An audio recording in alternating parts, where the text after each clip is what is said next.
Ladies and gentlemen, thank you for tuning in to the Common Cast. My name is Torque. I'm here with two of my best friends, Gibby and Luke. Say hi, guys. Hi. Alright, coming from you live from a wind tunnel in the heart of Oregon, it's Gibby. Coming from you atop a mountain in the Rocky Mountain Range. Not really, it's a little bit west of that, but Arvada, Colorado, with no air, I'm Edge. And coming from you from Eugene in a small dorm with paper-thin walls and a bunch of people have sex, it's me, Torque. Anyway, the Common Cast is all about wrestling. We're going to talk about a lot of wrestling topics, some big topics that have recently happened, and I think we'll just get right into it. Luke will be leading the conversation with our topics. Why, Seth? Why? Seth Rollins. He got the title stripped of him, and it was because he got injured on a live show in Dublin, of all places. Why? Why is this year so terrible for injuries? Quick question, so I know who to really direct my anger at. Who was Rollins wrestling? He was in a match with Kane. Oh, my word. And it's like... No, hold on. It wasn't Kane's fault. Well, it was like... I saw the video of it, and then I read an interview of the interview that WWE put on their website with Seth Rollins. It was kind of that thing... He's done it a couple of times in pay-per-view matches where the guy is kind of leaning towards them on the second rope and he's on the top rope. He does a flip over them and then picks them up for a power bomb. Usually he does his little turnbuckle power bomb, but in this case it was a tables match, so he was going to put him through a table.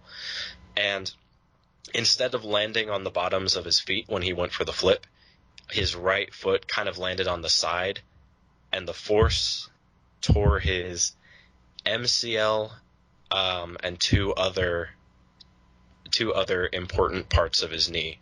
And he said it didn't really hurt because there aren't nerves in the parts that were torn, but he felt like he couldn't stand up.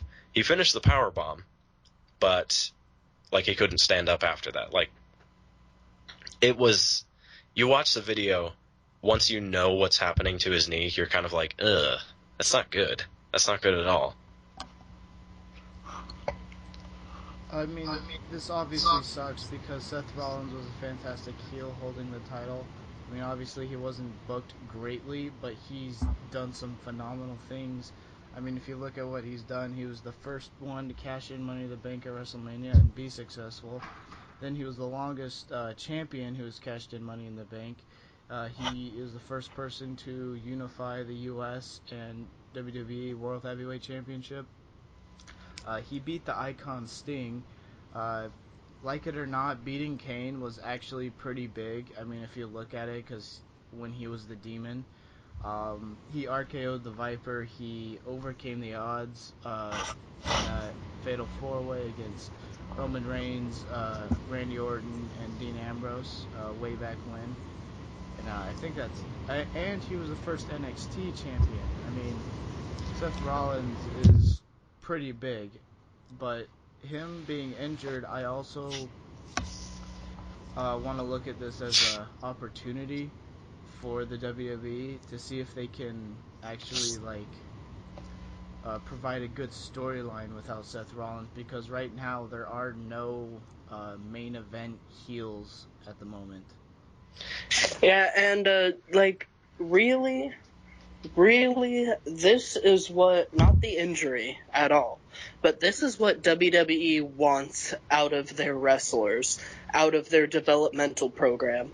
It's the reason they have NXT. Like, they want every NXT champion to walk out of a WrestleMania as the World Heavyweight Champion. Like, I mean, really, it's an easy parallel to draw, and I feel like some people started drawing this parallel too easily, or too early, but now it's really, Seth Rollins has been the Shawn Michaels of this, at least this WrestleMania cycle, like this WrestleMania 32 cycle, because like really, personally for me, he's the only wrestler I'm really consistently interested in.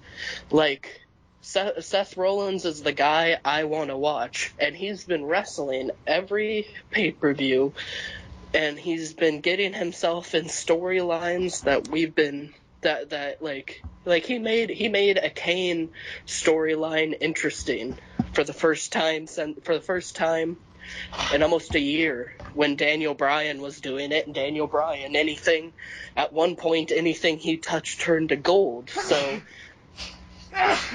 Anyway,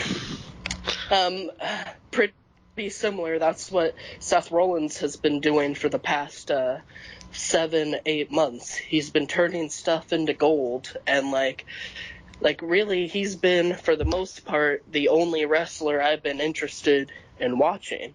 Like, Undertaker, Brock Lesnar, but they're not full time. They're not consistently there, and like Seth Rollins, and actually to go with what Torque said, I think this injury is going to be, assuming Rollins can come back at 100%. This injury is the best thing that could have, not the best thing, it's a very good thing to happen to him. Because we see this all the time with other wrestlers. I've had a feeling that I just have a feeling that if Rollins went for the next 5-6 months, that eventually he'd burn out. We'd get sick of seeing him, kind of. And so this gives Rollins time to where he's not the forefront of attention, and because all the people you really want to see, like absence makes the heart grow fonder. All the people you want to see, the reason we're hyped up to see them is because we don't see them every day. The reason seeing Hulk Hogan was important is because he wrestled 2 times a month, if that, way back in the day. Meanwhile, our champions nowadays, they don't want to wrestle, or they wrestle every day, so it's not entertaining. It's just, it's like Andre the Giant. Andre the Giant, seeing him was cool because he was huge, like a beast of a man, so they didn't have him on TV every week. But we get over how big Big Show is because we see him every week. So if Seth Rollins is gone, I think this just helps him. No, I totally agree with that, because this is the kind of injury that when it happens to a big heel, who, like, he's the biggest heel he could be, this is the kind of injury where it turns them face, like, almost immediately. Because it's like, even like in the interview that Seth Rollins had with WWE.com, they even asked, so you've been getting a lot of support, like, from his followers on Twitter and his people who like his page on Facebook. I think he has a page on Facebook anyways. And he responded with kind of like, yeah, like, given how despised I am in the business, it's like, it's really cool to see all these people telling me to hang in there and keep going. And it's basically just turned him babyface. Like, let's be honest, it was going to happen eventually. We just didn't really know how exactly. So when he comes back, do we think that he could, I don't know, maybe they said 6 to 9 months. So do we think that he could come back as a main event? Actually, to preface that real quickly, like, regular medicine dictates 6 to 9 months it'll take Rollins to be back. But I listened to on a wrestling podcast, I forgot which one, they talked about how... Don't advertise for other podcasts.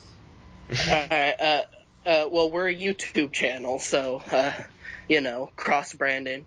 But That's why I also didn't say the name. But I listened on a podcast about how there's this not really experimental, but there's this, they're basically like tape, staples, something that can be put on an MCL or an ACL, and like it's the equivalent of getting like a replacement hip, or or getting screws in a bone or something. It's that kind of equivalent, and if Rollins decides to get those take that option, he could be back and ready to wrestle at WrestleMania.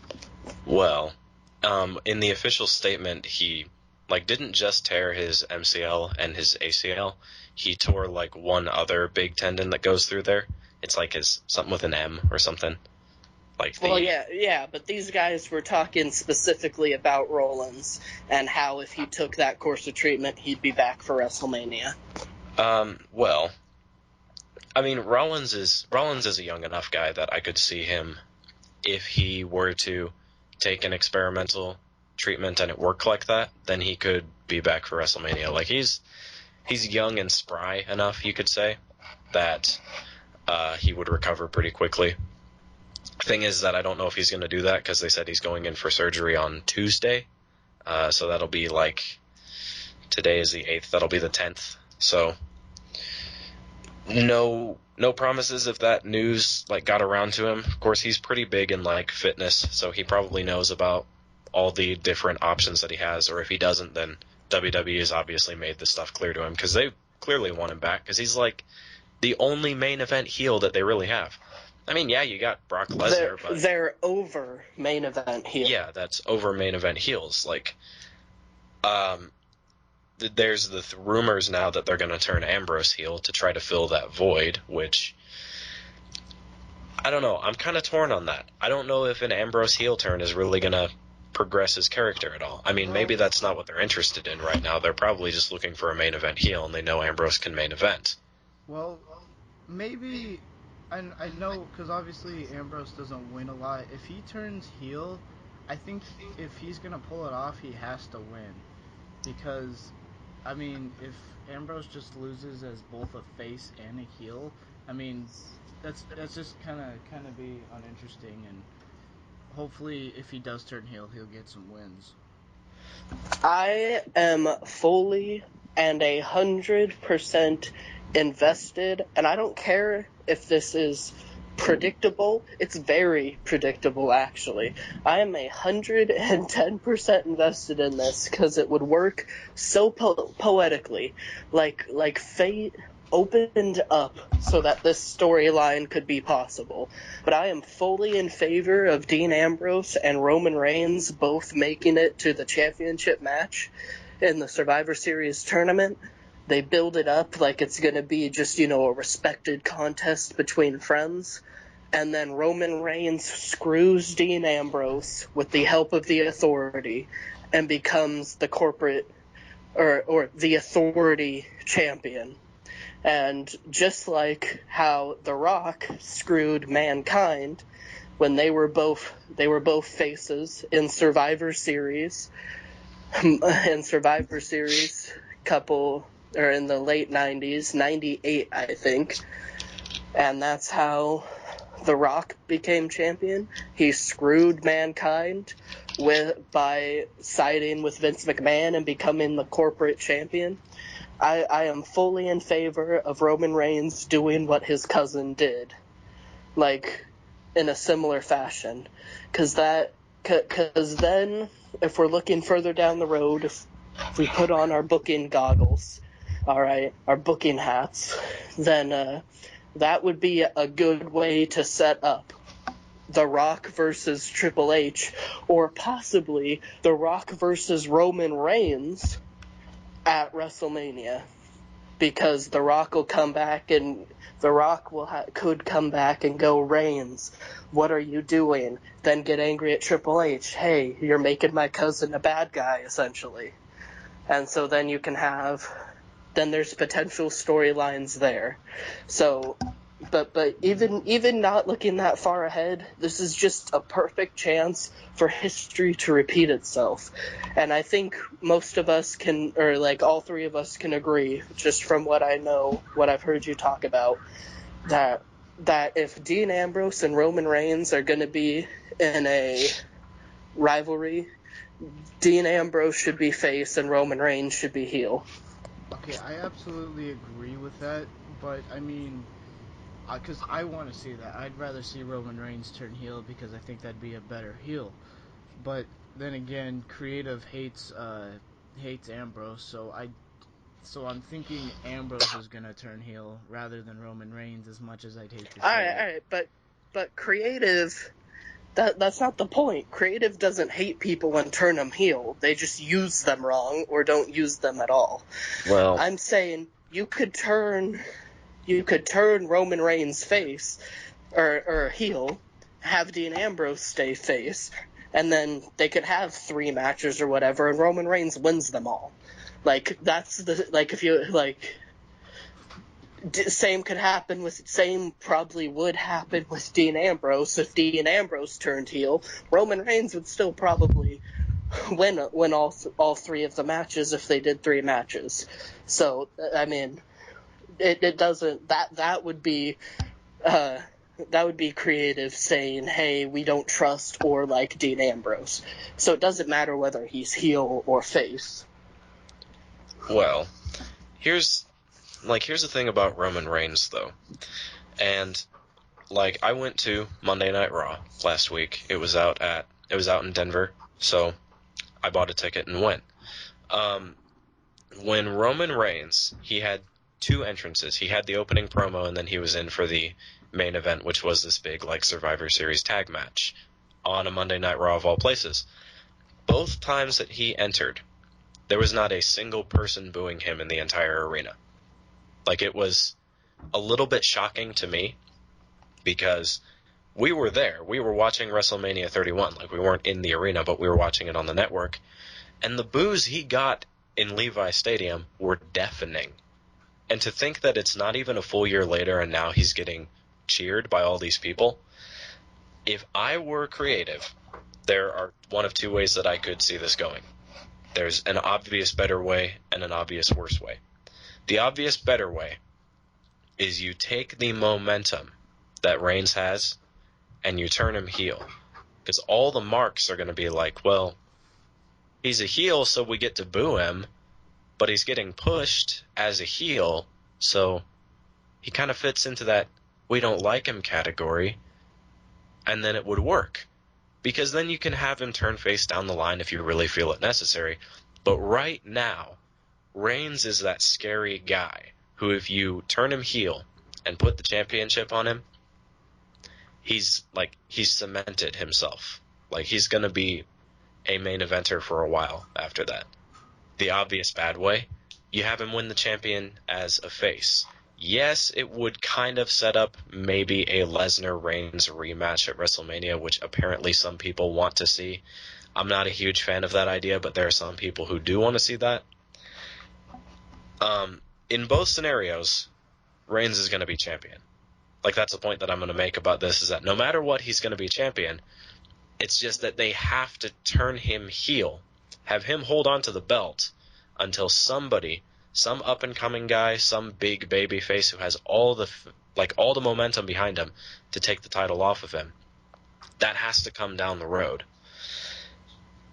Ultimately, All right, I'm gonna throw this out here real quick. Okay. All right, how would you guys feel about heel Roman Reigns defending the WWE World Heavyweight Championship main event WrestleMania 32 in the biggest freaking stadium on the planet and Cowboy Stadium? He defends the championship against the returning Royal Rumble winning Daniel Bryan. Ooh. Is Reigns is a heel in this situation, correct? Yes, he is, and Daniel Bryan's the obvious face.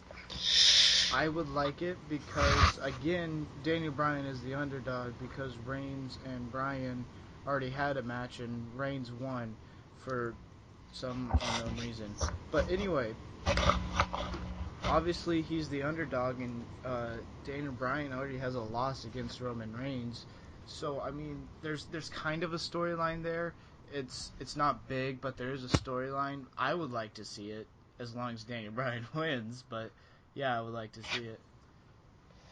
Well, I would like to see it, but here's how I would like to see it. Because, Torque, you brought up the word underdog. And it's like, Daniel Bryan is the ultimate underdog, but there's a certain thing you have to do with underdogs after they win.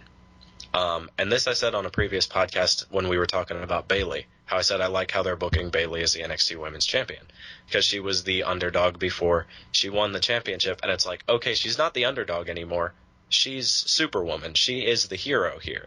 Like, she's the guy. Like, she's not the guy. She's the woman we can go to when we need shit done. Because we know she can do it. Because she was the underdog and she did it. How I would want this is not so much as an underdog story, but it's Daniel Bryan making his grand return. And he's like, I am taking that championship off of you. I don't have a shadow of a doubt in my mind. And this is going to be like the clash. This is the clash of the new age is how I would describe it. Because you got Reigns, who is this really big, strong heel. And you got the ultimate confident Daniel Bryan winning the Royal Rumble coming off of it. There shouldn't be like he's the little guy now. It's like, yeah, he's the little guy, but that's kind of assumed about Daniel Bryan. We should be looking at it as he's the guy who beat Batista, Triple H, and Randy Orton in one night, and he's taken that title off of Roman Reigns. That's how I would look at it. The parallel you're drawing there is Bret Hart versus Shawn Michaels, WrestleMania 12. WrestleMania 12, where they were the two new biggest stars, and it was the first time, like Bret Hart had been in a championship match before at WrestleMania. He had been, the top guy, and then you have Shawn, that wasn't a big guy either. That was the changing of the guard, so to speak, from big man to little man, or to littler, more athletic man. That was the big change from old school to progressive, newer school. Is that the parallel you're drawing if you were to have Daniel Bryan and Roman Reigns in a match? Yeah, this is the new breed. I'd say that's how I would. That's the parallel I would draw. Yes. Well, to go back to what you said, Edge, I mean, yes, Daniel Bryan did beat Triple H, Batista, and Randy Orton all in one night, but, he came back after that, and he couldn't beat Roman Reigns. I mean, Roman Reigns beat him cleanly. So, I mean, in a sense, he's an underdog, but yes, he still was the one to beat all three of those, which is the problem I have with Reigns beating him in the first place. But, yeah. Well, then he did come off of that and win the IC title, like in a ladder match with 6 other people. Was that a 7-man ladder match or a 6-man? I don't remember. Yeah, I'm pretty sure it was 7 because I could have swore there were 6 people, and then a 7th came out, and I was like, what the hell? Yeah. So it's 6, but, it's like Daniel Bryan, whether WWE acknowledges it, they still kind of refer to him as the underdog, but whether they acknowledge it or not, he is kind of that guy that we can go to when we need things done. Like he's all right. Let's unless one of you two has a quick something to say real quick, let's retire the Seth Rollins injury and where to go with booking from there. Because we've gone off on a tangent where we're not even talking about Seth Rollins anymore. Okay. Well, my final thoughts on it are, it would be cool if he could come back for WrestleMania. I don't know if he will. I think when he comes back, they have to push him as a face. Like, whatever they do tomorrow night on Raw, or the Raw after Survivor Series, they have to push it like, okay, now the Authority is abandoning Seth Rollins because he just wasn't what they needed. Like, then when he comes off, like, now the people feel for him because it's like, dude, he got injured and you stripped the title of him. Now you're like, he's awful, we don't need him anymore. Then he comes back, I don't know, maybe Payback Battleground time next year, and they book him for a match with Triple H at SummerSlam. Like, I think that would be the booking angle that I would go for, and that could be the big face turn of Rollins, because that's a marquee match that maybe they won't push for WrestleMania, but they definitely push that for SummerSlam. I mean, come on. Triple H and Seth Rollins, I'd watch that. That's I'd my watch consensus on it. Yeah, I'd watch anything that had Triple H in it. Real quick, Torque, and then let's get going to the next topic. Oh no, I just agree. All right, next topic. So me and Torque had a conversation about this. I think it was like the first podcast that we did on this channel, where we talked about Apollo Crews being the number one contender, and I was looking at it like, okay, they're going to save this match for TakeOver. I mean, Crews has got momentum like you wouldn't believe it, and it's all kind of natural momentum, and they capitalized on it. But instead they had the match like last week on just a regular episode of NXT, and the match was going really good. Baron Corbin interfered, got Crews disqualified. Then Samoa Joe ran out, and I believe Samoa Joe has turned heel because he clotheslined Balor when he was like weak after his match. Kind of a heel thing to do. So how do we feel about the main event of NXT TakeOver being Samoa Joe versus Finn Balor? Is that what the main event is? I thought it was the Fatal 4-Way. Well, I think it's going to be a Fatal 4-Way. That's my suspicion. But, like, the dirt sheets are saying it's going to be Apollo Crews and Baron Corbin in a non-title match, and then Joe and Balor in the title match. Well, I think, first off, either scenario prints money. Alright? Either scenario is, like, there's not a wrong answer. Kind of like there's not a wrong answer. There's a good answer and a very good answer. Very good answer being a Fatal 4-Way. Good answers being Finn Balor versus Samoa Joe. Either way, I'm not abundantly happy with Samoa Joe being turned heel, since that's what it's looking like.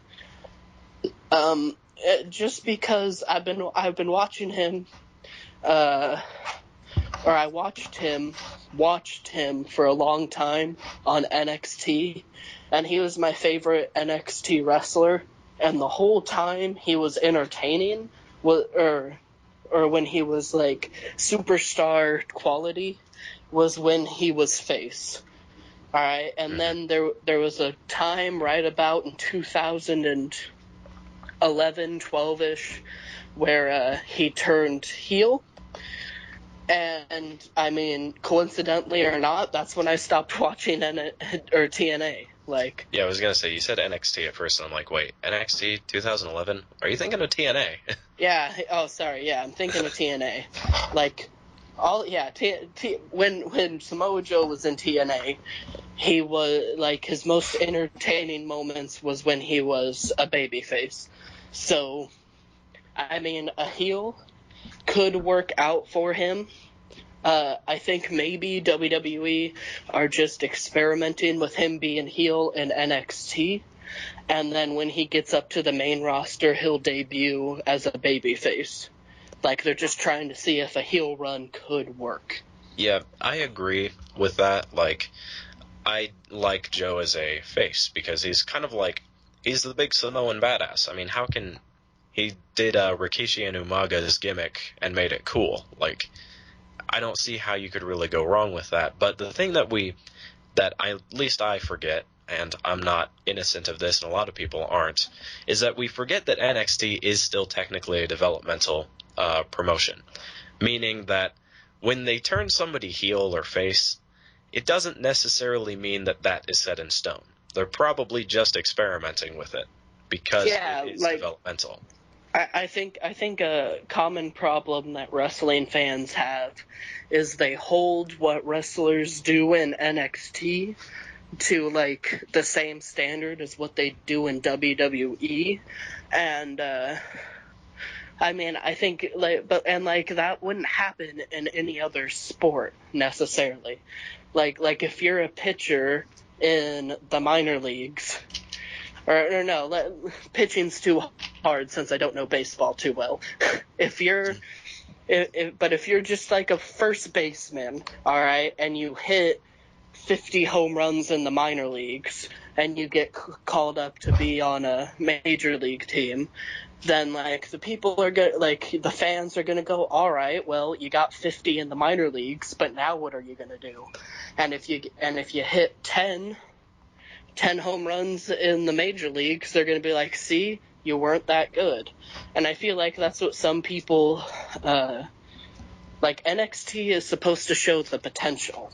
Like Cesaro and Neville and, Rusev, they all have potential, and Rusev was a bad example because I think he's showing how good he is before he got hurt. He was showing it.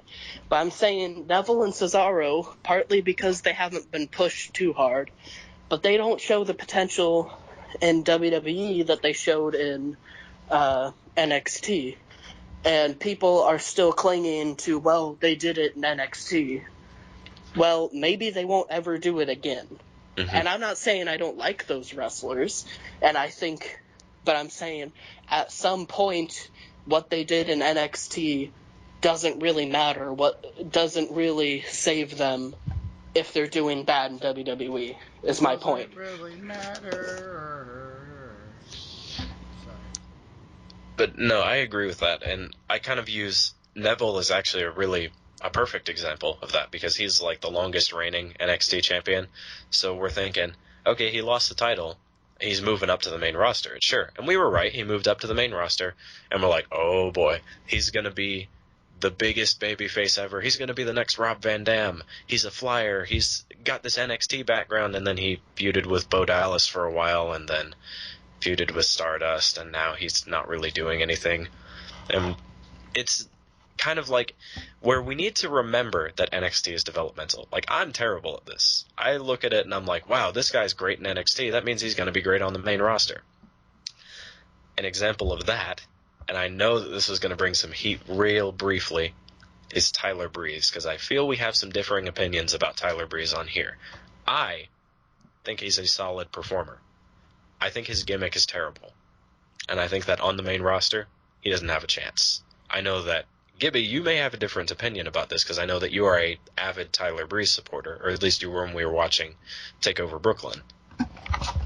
Yeah, I mean, from a wrestling standpoint, from a non-gimmick standpoint, just putting him out there in wrestling, like, I think he's one of the top sellers, and like, he doesn't oversell. Well, everyone oversells pretty much sometimes, but like, he doesn't oversell consistently like Dolph Ziggler. He doesn't undersell like Roman Reigns. Like, he's a really good seller, and it's believable that he's getting beat up and he's getting hurt, and that helps tie into the match. Because, like, I remember one of the takeovers we watched where it was, I forgot, it was Justin Thunder Liger versus Tyler Breeze. And Liger ended up going over Tiger Breeze, which wasn't really that surprising in hindsight, but, like, Tyler Breeze was selling so good that, like, I actually kind of, like, I believed this guy was beating him, alright? Like we talk about a lot in matches with Roman Reigns, or in matches with Kane or Big Show, where they don't sell well, also because they're big guys, but you can still sell when you're a big guy. We don't believe lots of times that guys like Kane, or even guys like Brock Lesnar, are actually getting hurt, actually getting beat up. It ruins immersion, because when you're watching it, you want to be immersed, thinking this is real, right? Marking out, so to speak.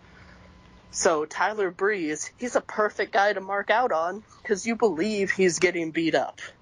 And I think that's his main potential. I mean, yeah, he's a solid wrestler. He's as good as anybody on the card.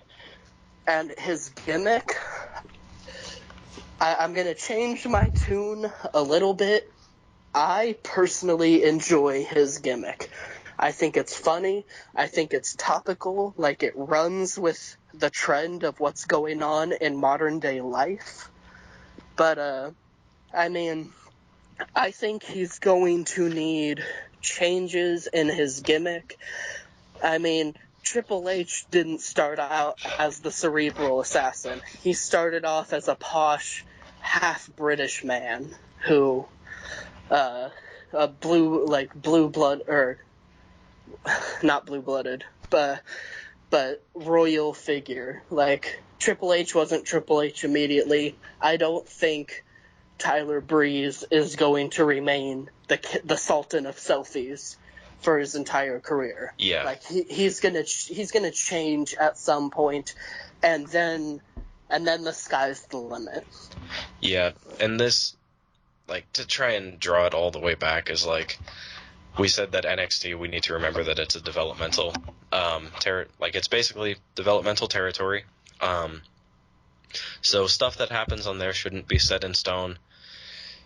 Tyler Breeze moving up to the main roster just I kind of lost my point that I was going to make with that. But remember that NXT is developmental, damn it. Now, to draw it all the way back to the potential Fatal 4-Way match, here's the question that I'm going to pose to you guys. In that Fatal 4-Way match, Balor, Joe, Corbin, or Cruz, who's going over? I mean, in the Fatal 4-Way? If there is a Fatal 4-Way, there is a chance there will not be. If there is, who is going over? Who will go over, who will win? Yeah, who will... That's what that means. Is that the same thing? Of course. Yes. Well, I think Balor will win just because, I mean, he hasn't had a long title reign. I mean, he's only defended his title against Kevin Owens, and that was for a rematch. So, I mean, if he doesn't win the Fatal 4-Way, I'm going to be very surprised.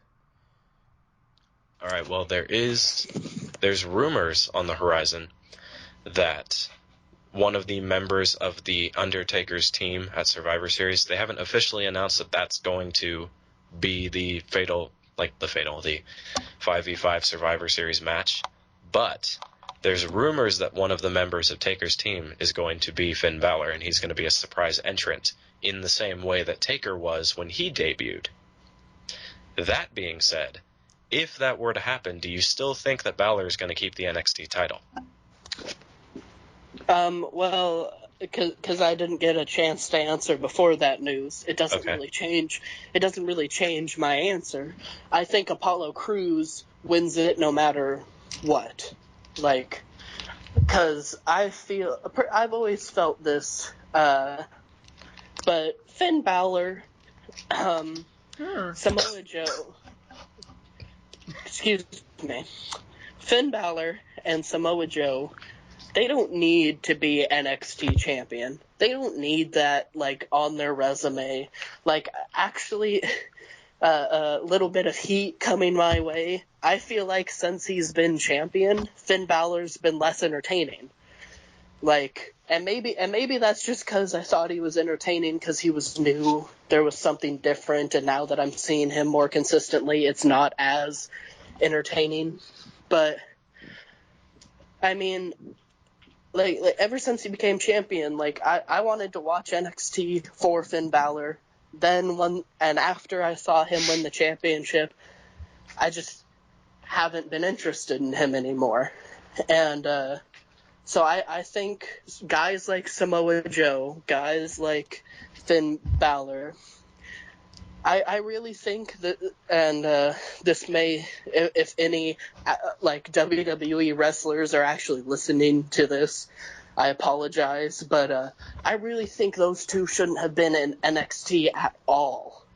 Like, they should have just showed up on a Raw, and we would have been like, what?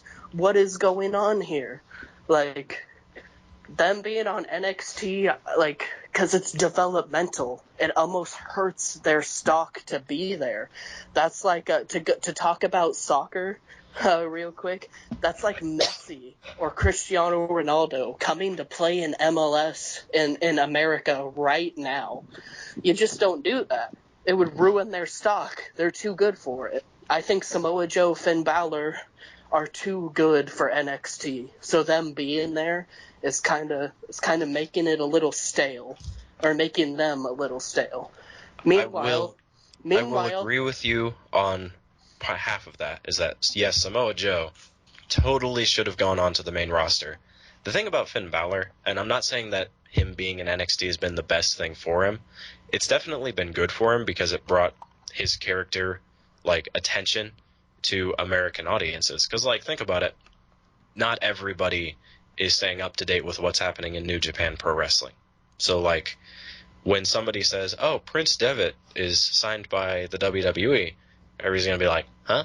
But yeah, I when mean, they say, I was like, ding, ding, ding, and yeah, when but I like, told you guys, you were like, yeah, and who's he? that's right there. There was the disconnect because, like, that was kind of like that was in the days where I was still trying to figure out a lot about wrestling, so was Torque. So when you say, oh, they signed Prince Devitt and changed his name to Finn Balor, I'm like, huh? So, but you're like, yeah, it's great. He's coming over because you're up to date with all this. You're like a mark. That's who's going to know who he is. I would say that him showing up in NXT is what helped him gain some American audiences, and also it's where the Finn Balor character was created. All So, right, all right, yeah, that makes a little more. Yeah, I can get behind that. And just to finish my previous spiel real quickly, Cruz, sorry, Apollo, boxer, whatever, a new movie coming out, but Apollo Cruz, he is really the guy you want to be on NXT. Kind of like a Seth Rollins, kind of like an Adrian Neville. I have no idea who this guy is. I have no idea, like, what wrestling promotion he wrestled before, where he was. Like, he wasn't a top guy anywhere. And then he comes into NXT and he starts going like a bat out of hell. And it's like, where have you been all my life? Like Apollo Crews in NXT is a match made in heaven because we don't know what his potential is. It looks pretty good. So he's the guy I want champion. It was the same with Adrian Neville. It was the same with Seth Rollins. It's the same with Sami Zayn, where you don't know really what their potential is, so give them the shot. I want Apollo Crews to get the shot so we can see whether he's going to be a good player in WWE on the main roster, or if NXT is a ceiling. My point is that you knew going in, you knew with Samoa Joe and Finn Balor and a few other guys going into NXT that NXT wasn't the top. They were definitely going to make it to the main roster at some point. yeah. Meanwhile, guys like Seth Rollins, Adrian Neville, Sami Zayn, Kevin Owens, a little bit, you didn't know if they were going to make it to the main roster. Yeah, I'm going to make my points on who I feel would go over in that match. And this is going off of, say, Finn Balor makes his main roster debut on the Undertaker's team. Undertaker's team doesn't have to win. Balor just debuts there. If this Fatal 4-Way happens, I'm saying Baron Corbin's going over. And here's why. This was when I was standing in line for Monday Night Raw the other day. There were these guys who were, I am going to assume that they were marks because they were handing out flyers for a indie show that's going to be going on out here in a couple of days. And they said, so did you watch Breaking Ground? Like, talking amongst themselves. And they're like, yeah, I watched Breaking Ground. And I can tell that Baron Corbin is going to be the biggest heel of all time. Because you saw him in ring, gesturing to the other guy. You saw him in ring, and you hated him. You saw him on Breaking Ground, and you see him in real life, and you still hate him. So he's going to be the biggest heel ever. What I am saying is that Balor debuts at Survivor Series. Corbin goes over at NXT TakeOver. It's Balor's last match. He moves up to the main roster. Then you can build Cruz and Corbin at the same time, because Baron Corbin has been here for a really long time, and he's always just kind of been that guy he's got the details, he just doesn't have it. Like, he's right there, being able to move up, but he just isn't there yet. You put the title on him, he's a heel. You have him just be, see, I'm not in this for the wrestling, I'm just in it for the money. You build it basically him in real life. Then you build a babyface out of Apollo Crews, because when he finally takes the title off of him, it's gonna be Apollo Crews' breakout moment. He won the NXT Championship like within a year of him debuting. Like, that's gonna be big for him, and it's gonna be enough momentum to move Corbin up as well. Because if he stays in NXT for too much longer, I feel like the novelty of Baron Corbin will wear off if it hasn't already, which is why they really need to do something for Corbin before he gets really, really stale. I'm gonna agree with Edge here. I think Corbin will go over if Finn Balor debuts, just because he's been here longer and he's a huge heel, and I feel Apollo Crews would be a good guy to put against Baron Corbin, because I love Apollo Crews. And it's like we said with Samoa Joe, is that he doesn't really need to be in NXT. Like, he should have just gone up to the main roster anyway. So him not winning the title isn't really going to hurt him, because it is NXT where he shouldn't be anyways. So he could do some smaller feuds like what they did with Tyler Breeze or Neville or something before he ultimately moves up. But I say he moves up without holding the NXT Championship, and that's my thoughts on that. I agree. I think Finn Balor and Samoa Joe are kind of like John Cena in a way. I mean, they don't need a title for you to know that they are dominant and very talented in the ring, and can make just about any match there and very good and watchable. Okay, and because the Fatal 4-Way is theoretical, this will be probably the last point that we make because we're on a crunch for time. Let's say that they don't do the Fatal 4-Way and it's Joe versus Balor, which is probably not the better option of the two that they could go with. But still pretty good. Still pretty good. Like, that matchup on paper seems really good. I'm not going to deny it at all. In that matchup, and we'll get to Cruz and Corbin in a second, in that matchup, who is going over? Well, I think that this is the only and the reason this is a worse choice than the others is because someone's going to get tied to NXT, because someone has to be champion at the end of it. Yeah. And so, to my point that both guys should be up that should move up as soon as possible to the main roster.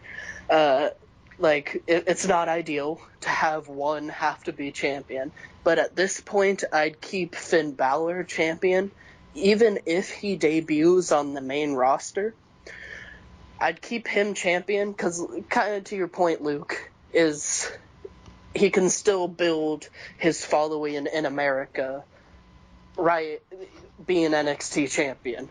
People, for the most part, in America, if you follow wrestling, know who Samoa Joe is. So, I mean, I'd have Samoa Joe lose. It's going to be a good match. Don't get me wrong. No matter what, win or lose, it's going to be a good match. And then have Samoa Joe move up as well. And then, my thoughts is, it's probably going to be Balor in that matchup, because if you can't have a good outcome to a storyline, then just kind of go back to square one, I suppose. Like, right now we have Balor as champion. If that storyline doesn't pan out, then Balor as champion afterwards is not going to be any worse than it is now. So, Torque, who's going over in that match, and then we'll get to Cruz and Corbin, and that'll probably wrap it up. Probably definitely Finn Balor.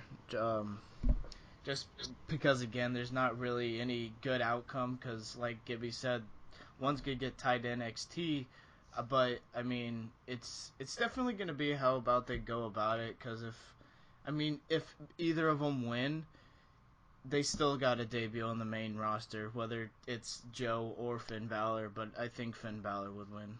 Mm-hmm. And so, Cruz and Corbin, I kind of gave my thoughts on that, but if it was a one-on-one match, I feel like I would finish that in kind of in a dusty fashion, like Corbin goes over, but it's by a DQ or a low blow that the ref didn't see, and he hits him with the end of days. Because you got to build Corbin as a heel, because him as anything other than a heel is not going to work. So I feel like this would be another good opportunity to get more heat for Baron Corbin. So I'd have him go over in a dusty fashion. I'd have Apollo Crews go over for the same reasons I outlined earlier of why he should be NXT champion, because I think this guy needs to keep his momentum going, and Baron Corbin is already a viable enough heel to keep that momentum going. So it's still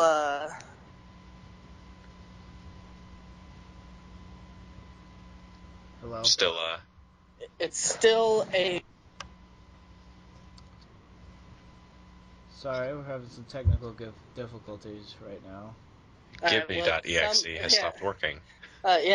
Some in the middle of a backwoods town in Oregon, somebody literally just drove down the road and shook the entire house with the sound of their motor. So, I was trying to keep that off the air. Anyway, Baron Corbin is a viable enough heel that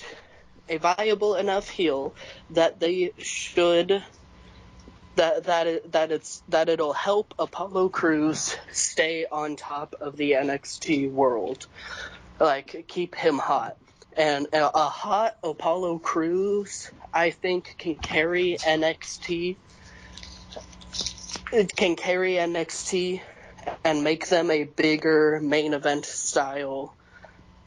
Or like it'll raise the stock of NXT, because Apollo Crews, I think, has it. But I think he has it, but I'm not just going to throw him to the wolves in WWE.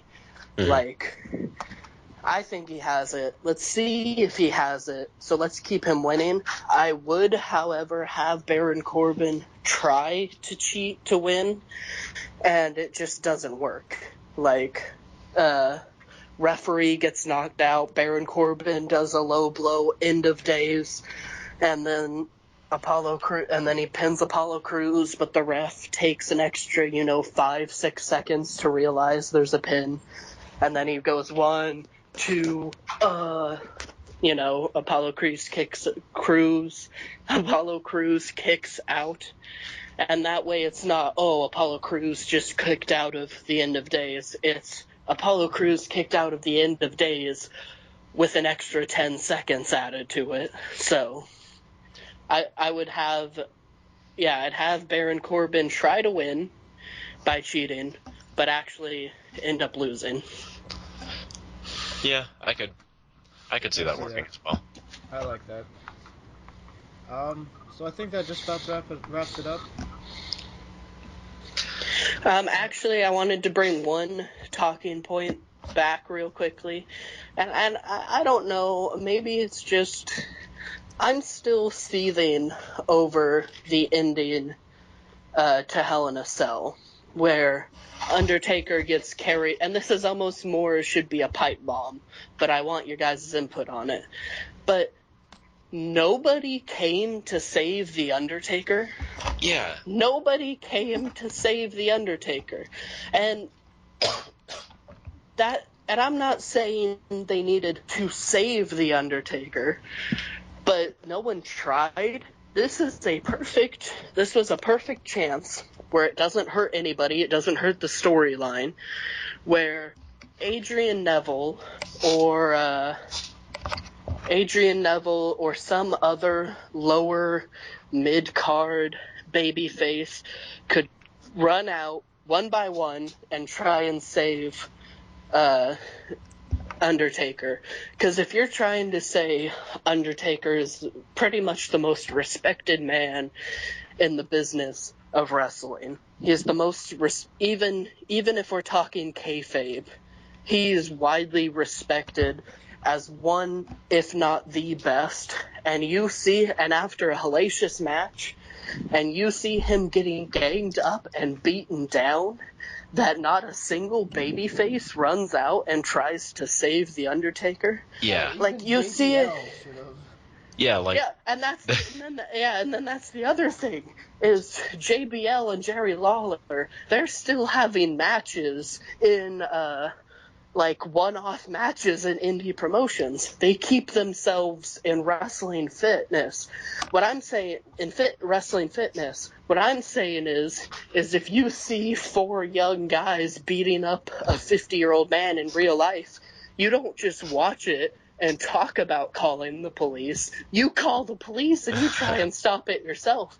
JBL and Jerry Lawler, hell, even Michael Cole, they should have been trying to get in the ring and try and help The Undertaker.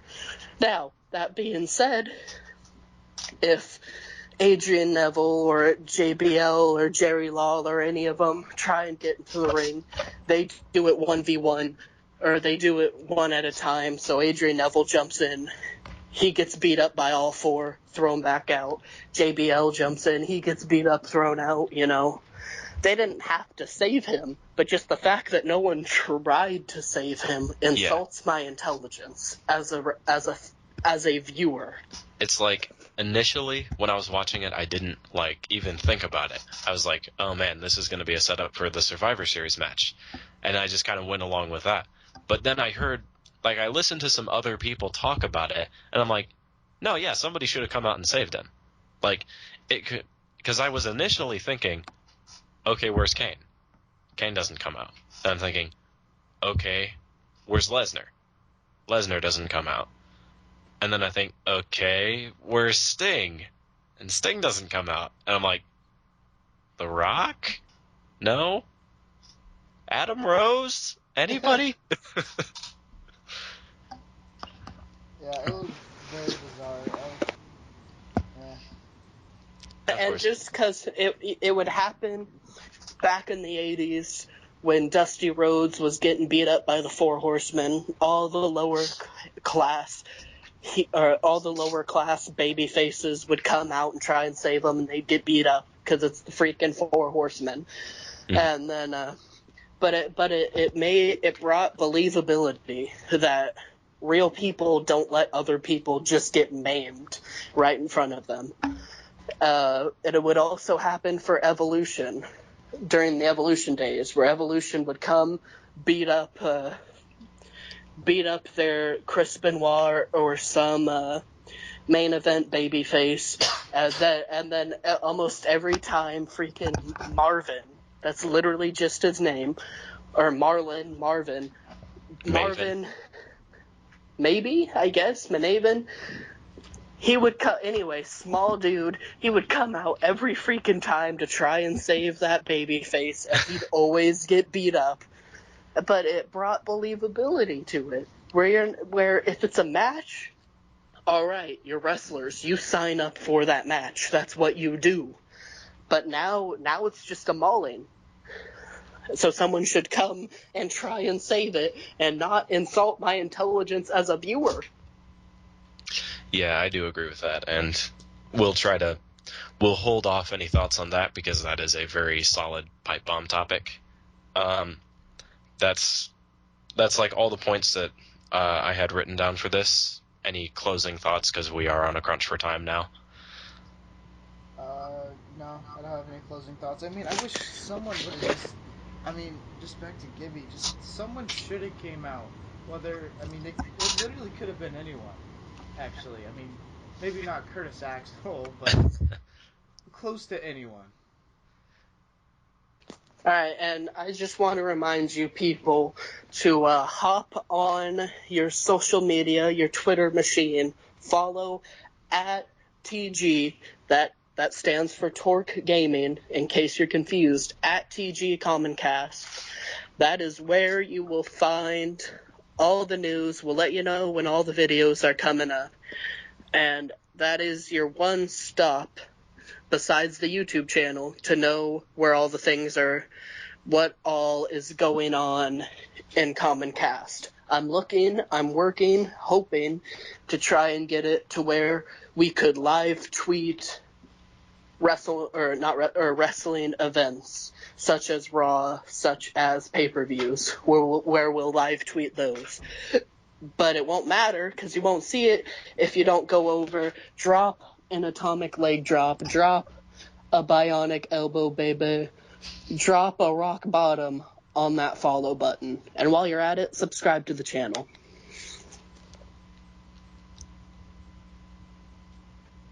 Dead silence. I love it. Alright, so Was that the end?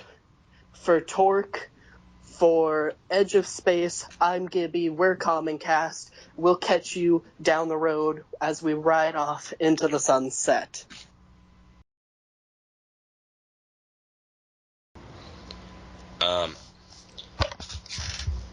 Actually, I just remembered. I gotta move some clothes into the dryer. This will take 5 seconds.